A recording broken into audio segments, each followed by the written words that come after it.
நம்ம எஸ்எம் ப்ராப்பர்ட்டிஸில் இன்றைக்கி பார்க்க போகிற வீடு 3.25 சென்ட் டிடிசிபி அப்ரூவ்டு சைட்டுங்க. கிழக்க பார்த்த சைட்டில் கிழக்க பார்த்த மாதிரி இந்த வீடு கட்டி கொடுத்துருக்காங்க. Pollachi to Aliyar road walkable டிஸ்டன்ஸ்லேயே இந்த வீடு லொக்கேட் ஆகிருக்குதுங்க. மெயின் டோர் டீ கூடில் பண்ணி கொடுத்துருக்காங்க. Hall size 16x11. Kitchen with dining size 16x10. Cupboard work பண்ணி கொடுத்துருக்காங்க.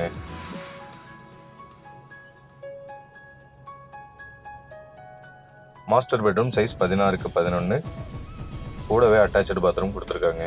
எஸ்எம் ப்ராப்பர்ட்டிஸ் பேஜை ஃபாலோ பண்ணி வச்சுக்கோங்க. ஸ்க்ரீனில் இருக்கிற நம்பர் கால் பண்ணுங்கள். இந்த வீட்டை டைரெக்டாக விசிட் பண்ணிக்கலாம். 2வது bedroom size 10x11. Attach bathroom கொடுத்துருக்காங்க.